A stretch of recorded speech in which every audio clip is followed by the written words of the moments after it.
টিটিপাড়া থেকে সরাসরি চোখ রাখুন মতিঝিল নিউজ 24-এ। শারদীয় দুর্গাপূজা মহাষষ্ঠী উপলক্ষে ঢাকার মতিঝিলের বিভিন্ন পূজার মণ্ডপ পরিদর্শন করে সর্বশেষ গোপীবাগ টিটিপাড়া পূজা মণ্ডল পরিদর্শন করতে আসেন বিএনপির স্থায়ী কমিটির অন্যতম সদস্য, সাবেক মেয়র ও সাবেক মন্ত্রী, ঢাকা ৮ আসন জনসাধারণের আস্থাভাজন নেতা জননেতা মির্জা আব্বাস।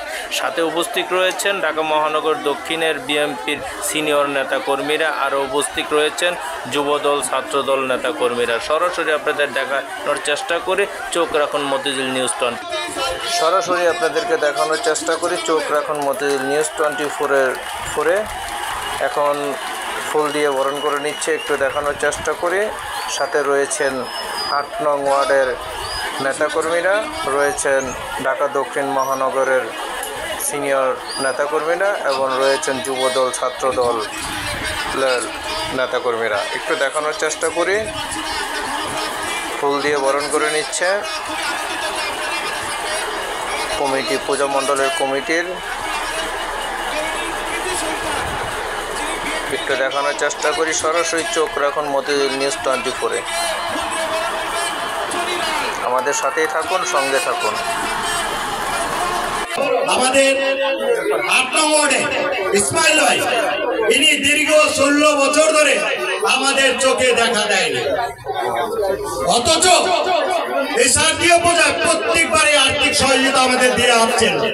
আজকে প্রথমবার আমাদের ইসমাইল ভাইকে কাছে পেয়েছি। এটি আগে ছিল ফুলবাড়িয়া রেলওয়ে কলোনি, ফুলবাড়ি থেকে সংরক্ষণ করেন আমাদের গোপীবাগ থেকে এখন উচ্ছেদ করা হচ্ছে। আমরা কোথায় যাব এই সংখ্যালঘু? আমরা চাই আমাদের প্রধান অতিথি আমাদের এই পল্লীবাসীর পক্ষে একটু নজরদৃষ্টি রাখেন, আমাদের পুনর্বাসনের জন্য চেষ্টা করেন। আমাদের এই ভোটারগুলি আমরা চাই আগামীতে নির্বাচিত হয়ে আমাদের এই রেল অঙ্গনে মন্ত্রী হিসাবে আপনাকে দেখতে চাই। রেল অঙ্গনের মন্ত্রী হলে আমাদের শুভেচ্ছা জানাচ্ছি। আমাদের শুভেচ্ছা জানাতে এসে এই সমস্যাগুলো শুনলাম, এটা তো এই মুহূর্তে আমার পক্ষে সমাধান করা সম্ভব না।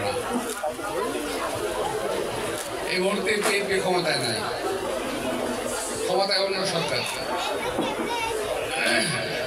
যে সরকার জনসমর্থিত নয়, আমরা একটা সরকার ক্ষমতায় আছে, এই জন্যই রাস্তা তো আমাদের অবশ্যই করতে হবে। তাই বলে আমাদের যাদের বাড়িঘর ভাঙলেন তাদের পুনর্বাসন করতে হবে না, তাদের পুনর্বাসন করতে হবে।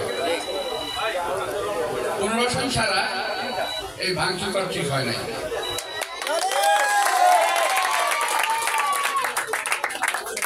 এটা কেউ বুঝবে, কেউ বুঝবে না। এই কমলাপুর রেল স্টেশন করার সময় আমাদের ব্যক্তিগতভাবে আমাদের বহু সম্পত্তি গভর্নমেন্ট অ্যাকোয়ার করেছে।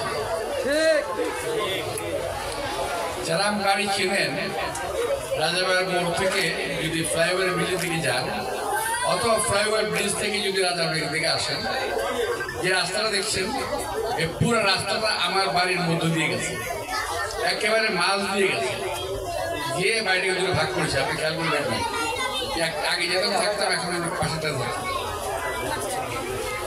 তো এই বাড়িঘর ভাঙার দুঃখ বেদনা এটা আমি বুঝি, আমি খুব ভালো জানি, আমার সে ভালো কেউ বুঝবে না। আমি ইনশাল্লাহ আগামীকাল সকালেই অর্থাৎ অফিস টাইমে আমি এটা সরকারের গোচরে আনবো। আমি আপনাদের সমস্যা সমাধানের রাস্তাও বলে দেবো, এটাই সরকারকে সমাধান করতে হবে। জন্য অপেক্ষা করার প্রয়োজন আছে বলে মনে করি না। সরাসরি আপনাদেরকে দেখানোর চেষ্টা করছি কলোনির দুর্ভোগ দুর্দশা, কথা তুলে ধরছে, তা মন দিয়ে শুনছে। আপনাদেরকে একটু দেখানোর চেষ্টা করি, সরাসরি লাইভে থাকুন এবং কে কোথা থেকে দেখছেন একটু জানাবেন। চোখ রাখুন মতিঝিল নিউজ 24-এ, লাইক শেয়ার ফলো করতে ভুলবেন না।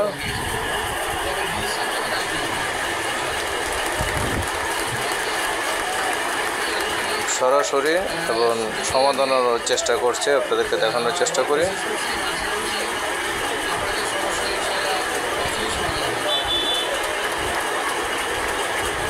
মতিঝিল নিউজ 24-এ লাইক শেয়ার ফলো করে পাশে থাকবেন। নতুন নতুন আপডেট পেতে আমাদের সঙ্গেই থাকবেন। আমরা সব সময় আপনাদের পাশে আছি এবং পাশে থাকব।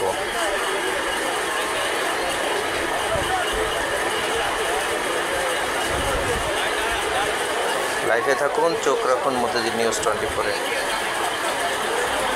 ধন্যবাদ সবাইকে মতিঝিল নিউজ 24-এর সাথে